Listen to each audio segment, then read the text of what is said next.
ընտանիքին։ Դրանով պայմանավորված խնդրում եմ պատվարժան դատարան, որպեսզի Միրան Մասուդյանի նկատմամբ վարչական հսկողությամբ սահմանված սահմանափակումների ժամային սահմանափակումները վերացնել։ Ժամային սահմանափակումները ժամը 22-ից մինչև առավոտյան ժամը 8, այո, բայց քանի որ ժամը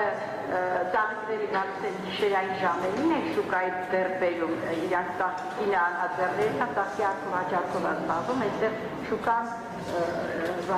մեծածախ առևտրի շուկա է, այստեղ վերցնում են 10-ից գիշերային ժամը։ Գարց է վերցնում, տանում, որ առավոտյան վաճառել և մայրն էլ ոսկեպարում ավելացնում, Իջևանից ոսկեպար 30 րոպեվա ճանապարհ է, պետք է գնա, հետո ծես գնա միայնակ, ոչ ոք չունի, մնացած երեխաները դրսում են, ստանում են, միայն Մասուդյանն է, որի հասնի մորը օգնության, բայց այդ հնարավորությունը պաստորեն ժամային սահմանափակումներով չի ունեն։ Հարցերով մեկ պարզաբանման հետ կապված հարցեր կա, թե ոչ։ Մեղադրանքի կողմը չունի։ Մի քանի հատ մայրը դուք նշեցիք հարգելի դատարանության մասնակիցներ մի փոքր ավելի ցածր են։ Դուք նշեցիք, որ մայրը միայնակ է բնակվում։ Այո։ Մոր հետ որևէ անց չի։ Որևէ անց չի բնակվում, ունի նաև երեխա, որոնք Ռուսաստանի դաշնությունում են։ Հիմա մայրը միայնակ ոսկեպարում իրենց սեփական տանը բնակվում է, իրենց էլ հնարավորություն չունեն, էլ այդ տունը թողնի գա, որտեղ այնտեղ բավականին տնտեսություն բան կա։ Ծաղկի շուկան մինչև որ ժամն եք այցելում Ծաղկի շուկա, Երևան քաղաք, հա, ես ճիշտ եմ հասկանում։ Ժամից աշխատում է շուկան, երեկոյան 21:00-ից, չեն գալիս ընտրել գիշեր ժամը 6:00։ Մեզ հայրուչը ամեն օր եք գալիս։ Շաբաթ անգամ 3 անգամ նայած վաճառքը ինչպես է տեղի ունենում, բոլոր դեպքերում դրա անհրաժեշտությունը լինում է, ինքն կինը մեքենա չի վարում, բնականաբար ինքն այդ հնարավորություն ունենում օգտագործի, բայց մինչև այդ պահը տաքսու ծառայություններից էին օգտվում, բայց դեռ խնդիր առաջացնում ֆինանսական։ Որևէ բան ունեք էլ չունեք։ Այսինքն քույր, եղբայր, թորներ չկան որտեղ մորը։ Եղբայրս քրերս Ռուսաստանում։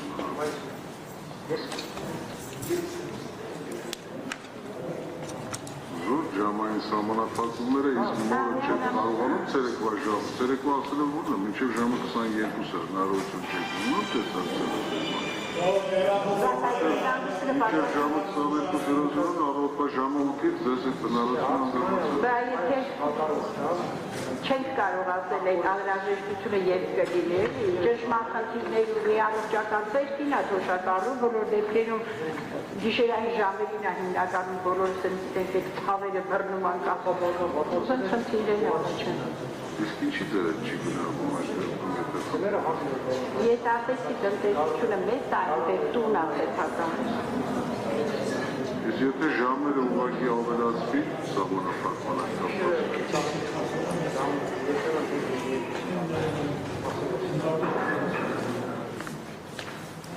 Մեղադրողներ, արի, եթե ավարտեցիք,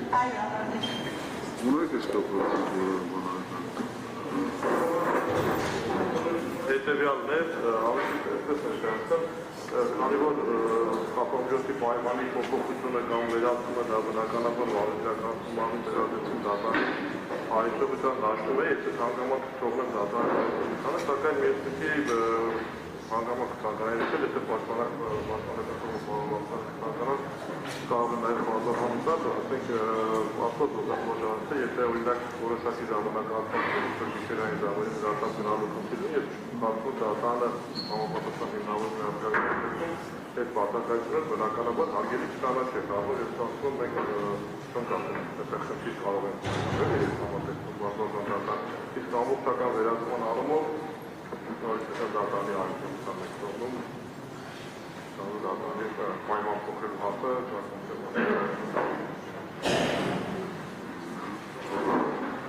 Պատվարժան հարկերի մեղադրողի բացատրած արտահայտությունների դատարանի հարցին պատասխանեցի, որ առողջական խնդիրները մենք երբեք չենք կարող ասել, թե երբ գլուխ կբարձրացնի գիշերային որ ժամի, մոր հետ կապված է, որ միակ դա է ասում, որ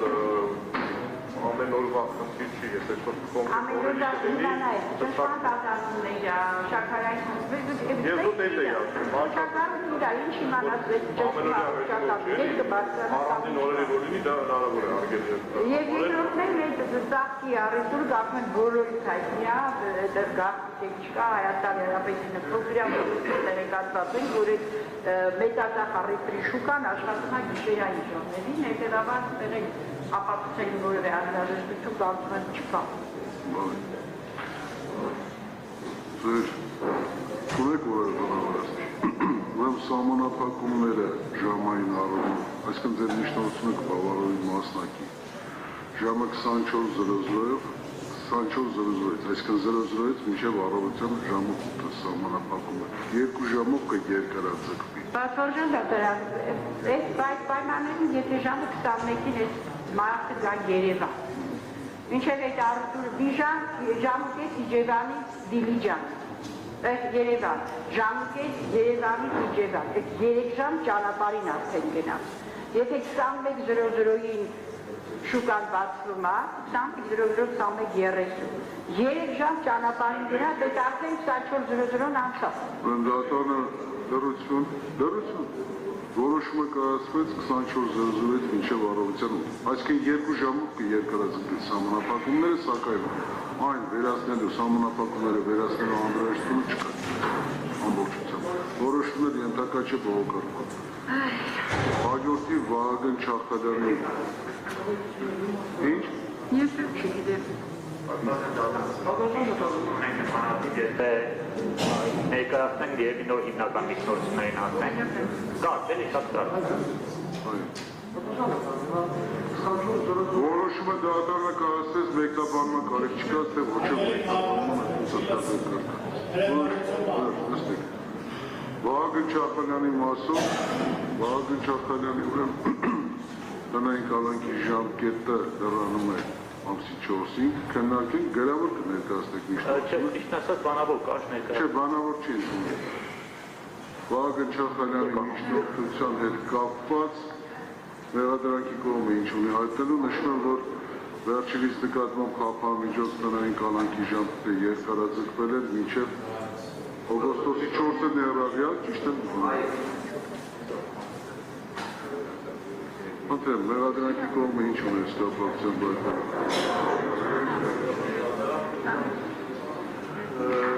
Մեղադյան Վահագն Չախալյանի վերաբերյալ նախորդ որոշմամբ դատարանն արձանագրել էր, որ տնային կալանքների ժամկետը երկարացնել ժամկետը եւ դատարանն արձանագրել էր, որ որոշակով թերևս է խափամիջոցի կիրառման հիմքում դրված միտքերը, սակայն շարունակում են արկա լինել քաղաքական բարոյական խոչընդոտելու իրավաբանական պարտականությունները չկատարելու, ինչպես նաեւ անցակ կատարելու հույսեր անցնող ժամանակահատվածում պատվորժան դատարան առավոտը մինչ այս բանը մեղադրանքի կողմին հայտնվել են նոր հանգամանքներ, որոնք կվկայեն տվյալ խափամիջոցի պայմանների փոփոխության կամ վերացման մասին։ Հետևաբար, քանի որ մեղադրանքի կողմից շարունակվում են արտահայտել տվյալ խափամիջոցի հիմքերը, հիմնավորումների հավաքական պայմանները, դրանցում դեռևս փոփոխություններ չեն ենթարկվել, ինչպես ասեցի մեղադրանքի կողմի նման հանգամանքներ հայտնի չեն, հետևաբար միջնորդում եմ պահպանել, իսկ ժամկետը, քանի որ նախորդ անգամ դատարանը երկարացրել երկարացրել ժամկետով, ժամկետի առումով պատմական դատարան կողմում դատարանի հայտնության։ Մյուս մեղադրված ցանկանում է պաշտպանական կողմը խնդրեմ։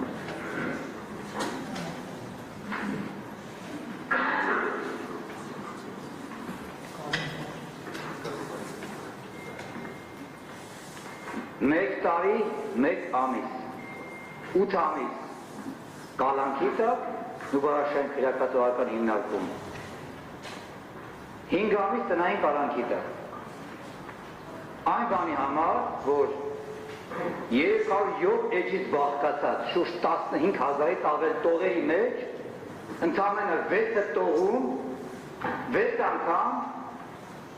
անձանց միջև հոլովել է Վահագն Չախալյանի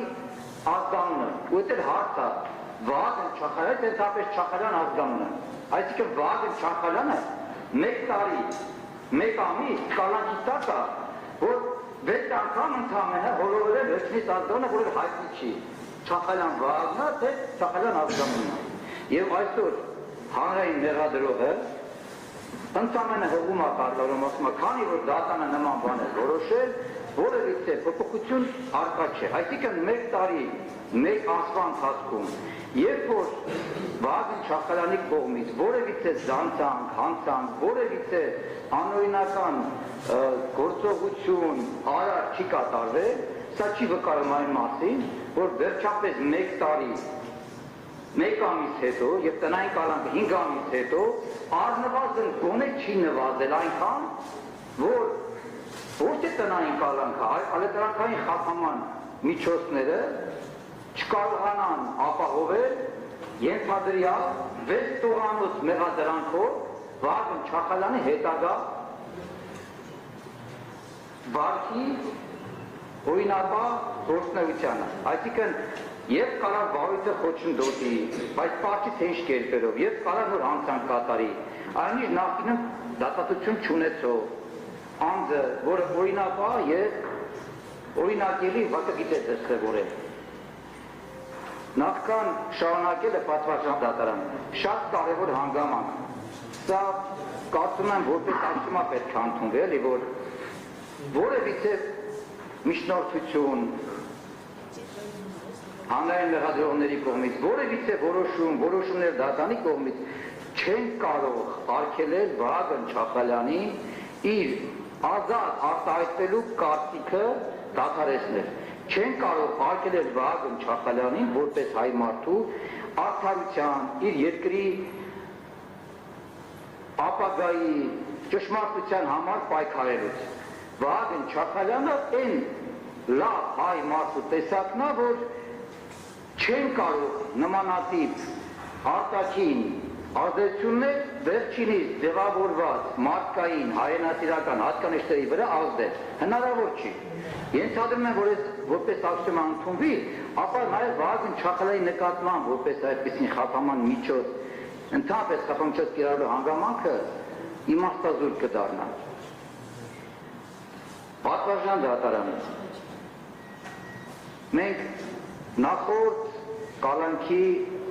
ժամկետները երկարացնելուց, հատկապես երբ որ քննարկվում էր Վահագն Չախալյանի տնային կալանք ժամկետը երկարացնելը, մենք բազմիցս անգամ վկայակոչեցինք վերջինիս 2 անչափահաս երեխաների խնդիրները, սոցիալական խնդիրները, բանկային խնդիրները եւ առայսօր ոչինչ չի փոխվել պատվարժան դատարան։ Կրկին Վահագն Չախալյանը որպես հայ տղամարդ պատասխանատվություն է կրում իր 3 զավակների նկատմամբ, բայց չի կարողանում այդ պատասխանատվությունը որպես հայ մարդ նորմալ կրել, որովհետև մարդը չի կարողանում աշխատել ընտանիքը ապահովել։ Եվ ի տարբերություն մեծ եւ շատերը ովքեր Հայաստանում ունեն բարեկամ շատ այլանդիկ, որոնք կարող են ձեռ մեկնել, Վահագն Չախալյանը այսօր տարիներ առաջ Հայաստան վերադառնալուց հետո ամբողջ իր ազգանունը գտնվում են Վրաստանի Հանրապետությունում, Հայաստանից դուրս։ Եվ օգնողեր չունի, որպես այդ հարցում մեկ իր ընտանիքին գա մեկ շաբաթ այդ երեխեքին մի տեղ տանի կամ բերի։ Ամառվա ընթացքում ես կամ շատերս մենք զրկված չենք եղել մեր երեխաներին մի հատ տեղ տանելու, մի հատ Սևան կամ մի տեղ այդ երեխաները որպեսզի ամառ անցկացնեն։ Հիմա այս պարագայում այդում է վստահ եմ, եթե հարգարժան հանրային մեղադրողներն են ընտանիք եւ երեխան ամուսնացել, նրանք էլ զրկված չեն։ Բայց Վահագն Չախալյանը զրկված է։ Զրկված է ինչի, որովհետեւ ընդամենը 307 էջի մեջ 6 նախադասության մեջ 6 անգամ բոլորը վերջից ազգանունը, Չախալյան ազգանունը։ Հիմա այսքանից հետո եկել ենք մենք խոսում ենք իրավաչափության մասին։ Եթե 1 տարի 1 ամիս հետո չեն նվազել, եթե այս մարդը որևիցե հանցանք կամ անօրինական քայլ չի կատարել, դրսևորած պաշար վկայակից, եթե այս մարդը Զուբարաշեն քրեապետական հիմնարկում այդ վիճակով կյանքին վտանգ սպառնացող վիճակում, երբ որ երեխաների քարերը հարկասը չխտանվեցին եւ նույնիսկ դատանում վերջինիս առողջությանը վատանելու կտրուկ արդյունքով տեղափոխեցին հիվանդանոց, հիմա հարկասը որոշակի բուժման գործընթացում լավացել է վերջինիս վիճակը եւ այս բոլորը այս խափամիջոցների արդյունքում է եղել։ Լավ, վերջի վերջով վստահ եմ, որ ոչ միայն Վահագն Չախալյանը, դարություն նստած բոլոր անմեղները արդարացվելու են։ Լավ, բայց այդ փոխհատուցումը, որ ռեալիտետի շրջանը գա, այդ գումարը չի կարող փոխանել այս մարդու, հոգեկան ապրումները, այս մարդու երեխաների ապրումները, ոչ մի բան չի կարող փոխանել մարդասիրությանը, պատվարժան դատարան։ Այստեղ մենք խոսում ենք ոչ միայն իրավական առումով, այլ մարդասիրության առումով։ Ինչ տնային կալանք երկրացման մասին կարող է խոսք լինել։ Ես վաղուց անգամ նշել եմ, ենթադրյալ, որ այդպես չի հանցագործությունը, որ ենթադրենք տեղի ունեցել հանցագործություն, ենթադրենք այս գործի մեջ դա ինչքան որ հանրային մեղադրողներն ասում են, բոլորը համակատարողներ են, որ չի կարող նման բաներ, հատկապես ահաբեկչության մեջ պատվարժան դատարան, չի կարող միանգամից բոլորի մոտ իրավական միտքով դուրս եկել ահաբեկչություն անել, այսպես եթե թեկուզ ենթադրենք, որ այդպես ինչ-որ շինծու մեղադրանք կա, լավ էս բոլոր իրավական աղջանավանդակների վրա, լավ վերջապես պիտի հաշվի առնվի Վահագն Չախալյանի դերակատարումը ինչ ա եղել, որ հատվածում ա գտնվում։ Ամենավերջի աղջանավանդակին ա գտնվում։ Նա որևիցե մեկ այստեղ դահաճում նստած մեղադրյալներ չունեն, որևիցե մեղք չի գործել, որևիցե հանցակ չի գործել։ Սակայն ենթադրյալ հանցագործության մեջ էլ Վահագն Չախալյանի դերակատարը պետք է հաշվի առնվել։ Եվ փառք Աստծո, որ գոնե այսօր 18 անմեղներից 15 անմեղները այլատրանքային խափանամիջոցներ են կրում։ Եվ շատ վատ է, որ Բաղրատ Սերբազյանը, Արտուր Սարգսյանը եւ Վահագն Չախալյանը նրանք կալանք են կրում։ Վաղ թե ուշ նրանց խափանամիջոցը պետք է լուծվի։ Բայց մի պահ պատկերացնենք այդ իրավական նման հանցավոր խմբի մեջ ենթադրյալ դերակատարում ունեցող Վահագն Չախալյանին, ապա Վահագն Չախալյանը այսօր 5 ամիս տնային կալանք է կրում, պատվարժան դատարան։ Ավելին Վահագն Չախալյանի վերջի որոշման մեջ, ձեր նախագահությամբ կայացված որոշման մեջ նշված է Չախալյանի մեղադրյալ Վահագն Ռուբենի Չախալյանին շփում ունենալ հյուրընկալել այլ անձանց, նրանց հետ ունենալ լամպագործություն, հեռախոսային խոսակցություններ։ Այնիշ նման բան արգելված չի մյուս Արարական խփանչոց կրող մեղադրյալներին եւ շատ լավ արգելված չի, շատ ճիշտ է, ընդհանրապես ոչ մի խփանչոց պետք է չլներ, բայց այստեղ որտեղ է այդ իրավաչափությունը, որտեղ է այստեղ արդարության սկզբունքը։ Պատվարժան դատարան, ես եմ պնդում իմ նախկինում ասված բոլոր այն միջոցառ ժամանակ հնչեցված հանգամանքները, որ Վահագն Չախալյանը նախկինում դատապարտված չի, այսօր որպես հայ մարդ դուրս խնդիր ունի ընտանիքը պահելու։ Որպես հայ մարդ ինձ անձնական կարծիքը արտահայտելու եւ ազատ իր կամքը դրսևորելու, իր հայրենիքի իրավունքի պայքարելու համար այսօր այստեղ գտնվում։ Այս ամենից զատ պատվարժան դատարան վերջապես 1 տարի 1 ամիս հետո լավ հետ չնվազեց այս Վահագն Չախալյանի կողմից ենթադրյալ խոչընդոտելու հանգամանքը կամ այլ հանցանքատել հանգամանքը հաշվի չառնելով լավ որ նախկին դատապարտված չէ այս 1 տարի 1 ասացածում օրինակով վկա դրսևորել լավ հեշտ չի նվազել որպես այդպեսին այսինքն պետք է Վահագն Չախալյանին շարունակեն տնային կալանքի տակ պահել մենակ նրա որ ենթադրվում է որ կարող է նույն Վահագն Չախալյանը ազատ կամքը դրսևորել կամ դատարանի դարաշրջան կանգնել սկսի խոսալ իշխանությունների հասցեին Ես մեկ պաշտպանական կողմ այսպես է անցալում այս ամեն ինչը պատասխան դատարան սա որպես պատիժ է տրամադրվում Վահագն Չախալյանի ոչ թե խափանամիջոց Պատասխան դատարան հարարկում եմ պաշտպանական կողմը միջնորդում ենք կիրառել բացակայել ուղղակի խափանամիջոցը այո պատասխան դատարան ոչ թե վարչակացող այլ բացակայելու արգելք որովհետև 1 տարի 1 ամիս հետո դրսևորելով նման վարկագիծ 1 տարի 1 ամիս հետո որևիցե փաստական հանգամանք հայտնի չի դատանի ոչ էլ հանրային մեղադրողի դա պետք է հաշվի առնել որ եթե հայտնի չի ապրել 1 տարի 1 ամսից ոչ կարող է չնվազի Վահագն Չախալյանի նկատմամբ խափանցը փոխելու հանգամանքը եւ տնային կալանք կիրառելու խափանամիջոցը այո իզորու է եւ տեղին կլինի եւ արդարացի կլինի որպեսզի Վահագն Չախալյանի նկատմամբ եւ բացակայել խափանամիջոցը որտեղ բացակայելու արգել մեկ այլ քերական վարույթով կիրառված լինելու հանգամանքներում Վահագն Չախալյանը նույնպես դրսևորել է շատ պաշար վկայից այս տարիների ընթացքում։ Այսքան է պատվարժան դատարան։ Մեղադրելը ցանկանում է ոստեղ։ Չէ, սպայն պատվարժան դատարան։ Որը բան չունի։ Դա ինչ ունի։ Պատվարժան օգտվելով առիթից քանի որ երույթ վերաբերելու է եւ պարոն Չախալյանի եւ հետագայում որ քննվի նաեւ պարոն Սարգսյանի խափանման միջոցին Ինչպես հայտնի է, մոտավորապես 10 օր առաջ հայտնի դարձավ, որ ՄԱԿ-ի մարդու իրավունքների բարձր հանձնակատարի ներքո գործող 5 մանդատագիր մարդու իրավունքների ոլորտի էքսպերտներ, բարձր հատուկ զեկուցողներ, հրապարակվեց դեռևս մայիսի 11-ին Հայաստանի Հանրապետության կառավարությանը ուղարկված հարցադրումները, քանի որ եւ ուղիղ գործը վերաբերվում է, քանի որ իմ խնդրի հիման վրա է հարուցվել եւ վերաբերվում է սույն գործին եւ նաեւ վերաբերում է սույն գործով մեղադրյալների նկատմամբ կիրառված խափանման միջոցներին, հարկ եմ համարում այս նիստով, այս հարցի շրջանակներում պարզաբանել, թե ինչ է միջնորդվել եւ ինչպես կարող է դա անդրադառնալ այս գործի վրա եւ մարդկանց ազատության սահմանափակման վրա։ Ուրեմն տեսեք, դեռևս 2025 թվականի դեկտեմբերին ես դիմում էի հասցեագրել ՄԱԿ-ի մարդու իրավունքների հանձնակատարի ենթակայության տակ գտնվող ահաբեկչության դեմ պայքարի եւ դրա կոնտեքստում մարդու իրավունքների պաշտպանության հատուկ զեկուցող պարոն Բեն Սոուլին, ներկայացնելով այս գործի ամբողջ նախապատմությունը եւ այս գործի ամբողջ աբսուրդայնությունը, իհարկե իր քաղաքական հետապնդումներով եւ այլն։ Բայց համարել էի, որ մի հարց կա, որ կարող է առավել հետաքրքիր լինել, հատկապես ահաբեկչության գծով երբ թե ամենաառաջավոր մասնագետներից մեկին, դա ուղղակի այն հարցադրումն է, թե ինչքանով է սա նորմալ, այս գործընթացը նորմալ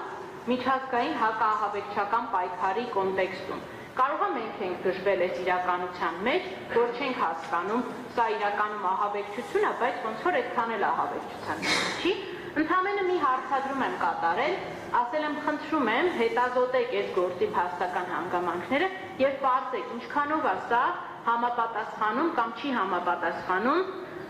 միջազգայինորեն ընդունված ահաբեկչության սահմանմանը։ Որին ի պատասխան իհարկե ՄԱԿ-ի փորձագետները խնդրել էին, որպեսզի ես ներկայացնեմ բոլոր այստեղ ներկայացված 18 հարցարների համաձայնությունը, որ իրանք քննության առարկա դարձնեն այդ հարցը, եւ այդ համաձայնությունները պատշաճ ձևով ստորագրվել են եւ ուղարկվել են ՄԱԿ-ին։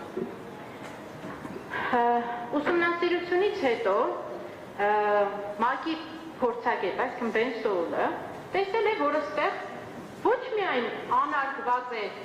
հարգումը միջազգային իրավունքը ահաբեկչության սահմանմանը, այլ նաև է, որ այստեղ մի շարք քաղաքական եւ քաղաքացիական իրավունքներ են խախտված եղել։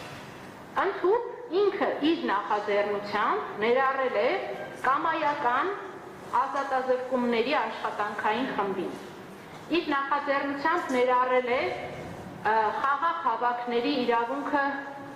երաշխավորող գծով հատուկ զեկուցողին։ Իր նախաձեռնությամբ ներառել է հետապնդումներ եւ մահապատիժներ իրականացնող հատուկ այդ գծով զեկուցողին, որովհետեւ նաեւ լայն կոնտեքստով դիտարկելով վկայել է, որ այն դեպքում, երբ որ սրբազան պայքարի մասնակիցների նկատմամբ կիրառվել են նվազ մահաբեր զենքեր հունիսի 12-ին, դրանցով անմիջականորեն վտանգի տակ է դրվել նրանց կյանքը։ Ներառել է սեփական նախաձեռնությամբ նաև մի շարք ազատ տեղաշարժման իրավունքի։ Շուրջ 5 լրացուցիչ զեկուցողի է ներառել եւ ուղղել հարցադրումներ Հայաստանի կառավարությանը, թե ինչ է, այս ինչ է կանում։ Տողատակով ասած, այս ինչ խայտառակություն է։ Եվ այս պարագայում իհարկե Հայաստանի Հանրապետության կառավարության պատասխաններն են առկա, որոնք բովանդակային չեն իհարկե, բայց այստեղ մի կարևոր հարցադրում էլ կա։ Իրանք ոչ թե հարցնում են լավ ինչով եք բացատրում այս մարդկանց ազատազրկումները, այլ ասում են ինչ ռեալ միջոցներ եք ձեռնարկում, որպեսզի այս մարդկանց իրավունքները վերականգնվեն։ Իրենք արդեն իսկ խոսում են գործով զոհերի, պետության, հետապնդող քաղաքականության զոհերի իրավունքների ռեաբիլիտացիայի մասին։ Սա կարծում եմ, որ էական ազդակ պետք է լինի այս քաղաքական հետապնդումն իրականացնող յուրաքանչյուր պաշտոնատար անձի հանդեպ, որ քանի շուտ է այս ապօրինությունների շղթան պետք է ընթացվի եւ այդ ընթացման առաջին քայլը պետք է լինի ամենաինտենսիվ խափանման միջոցի տակ գտնվող մարդկանց ազատության սահմանափակման անհապաղ վերացումը, որովհետև սա անխուսափելիորեն, սա երկրորդ կարծիք չի կարող լինել, որ այս մարդիկ արդարացվելու են, եւ սա Հայաստանի Հանրապետության արդարադատության պատմության մեջ հսկայագույն խարան է լինելու ոչ միայն մարդկանց ապօրինի կալանավորելու, ազատազրկելու համար, այլ ուղղակի ծաղրելու ամբողջ միջազգային իրավունքը, ներառյալ հակաահաբեկչական պայքարը։ Ես մի անգամ չի, ես իստում չեմ ասում, մամուլում եմ ասել, որ սա ուղղակի ծաղր է բոլոր են ահաբեկչության զոհերի նկատմամբ, որոնք այս աշխարհը տեսել է, եւ այս մեղադրանքով չէր կարող ուղղակի գործը հասնել դատարան։ Եվ ուզում եմ ասել, որ այս կոմունիկացիայով չի ավարտվելու մեր միջազգային հարթակներում ներկայացուցչությունը այս գործի հայտարարության բոլոր ասպեկտները ցույց տալու համար, եւ այս կոմունիկացիան իհարկե Հայաստանի Հանրապետության այդ որակում չկտան։ Պատասխաններին արժանի պատասխանները ուղարկվելու են անմիջապես ՄԱԿ, բայց ուզում եմ ասեմ, որ ՄԱԿ են ուղարկվելու եւ բոլոր միջազգային կառույցներ են ուղարկվելու ոչ միայն այդ պատասխանները հերքող հակափաստարկները, այլ անուն առ անուն այն բոլոր մարդկանց անուն ազգանունները, ովքեր երբևէ մասնակցել են Հայաստանի Հանրապետությունում մարդկանց իրավունքների կողտագույն խախտմանը։ Եվ ուզում եմ ասեմ հարկ համարելով, միայն այս հանգամանքը հաշվի առնելով, որ ես չեմ խնդրել կամայական ազատազրկման մանդատագրին խնդրու առարկադարձնել այստեղից յուրաքանչյուրի կալանքի հարցը։ Ընդ որում ես այդ հարցը ուղարկել եմ դեռևս դեկտեմբեր ամսին, երբ բոլորը բացառությամբ կարծեմ Աղվան Արշակյանի եւ պարոն Ռոստոմյանի գտնվում էին կալանքի ներքո եւ Հրայր Հակոբյանի գտնվում էին կալանքի ներքո։ Ես այդ հարցը այդ ժամանակ չեմ բարձրացրել, բայց այդ մարդիկ դիտարկելով այդ բաները տեսել են, որ այստեղ ակնհայտ կամայական ազատազրկում կա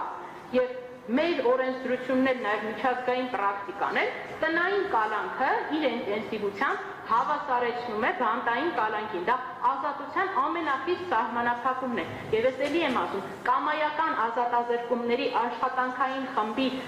ներառումը այստեղ իդեմս դրա փոխնախագահի մակարդակով պետք է արդեն իսկ Հայաստանի համապատասխան իրավասու մարմինների ազդակ լինի, որ սա այսպես աչքաթող չի արվելու միջազգային հանրության կողմից։ Սա արձանագրվելու է որպես կամայական ազատազրկում եւ այս պահից սկսած դուք արդեն նաեւ պատշաճ սանուցված եք, եթե հարկ կա, ես կարող եմ անձամբ այդ հարցադրումները թարգմանել եւ ներկայացնել դատարանին։ Խնդրում եմ սա նաեւ դիտարկեք, քանի որ հղումները ՄԱԿ-ի կողմից տրված են քաղաքական եւ քաղաքացիական իրավունքների միջազգային դաշնագրին, որով ի թիվս իմ կողմից նշված իրավունքների նաեւ ընդգծված է քաղաքական process-ներին մասնակից լինելու անձանց իրավունքը։ Այստեղ ուզում եմ ասեմ, որ տրամաբանությունը նաեւ միջազգային բարձր փորձագետների համար շատ ակնհայտ է, որ այս խափանումները միտք ունեն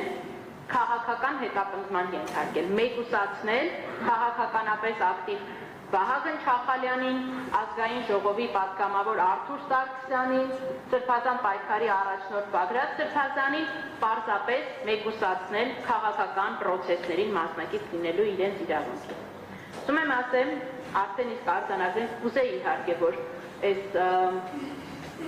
հանրայնացումը այս process-ի լիներ այն պահին, երբ որ արդեն միջազգային դիտորդների եւ բարձր փորձագետների կարծիքը վերջնական կլիներ, բայց քանի որ եղավ այս փուլում, արձանագրենք այս փուլի իրողությունները եւ ասենք, որ այլևս այս խնդիրը